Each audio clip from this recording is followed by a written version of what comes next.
In this video, I'm going to show you how to add a CSV file in ArcGIS.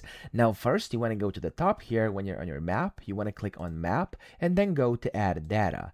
Now from here, you want to click on Browse and you want to find your CSV data. So I have some data over here. I'm going to select it like this. And as you can see, there we go. I have some coordinates as a CSV file. So I can just click on them and click on OK.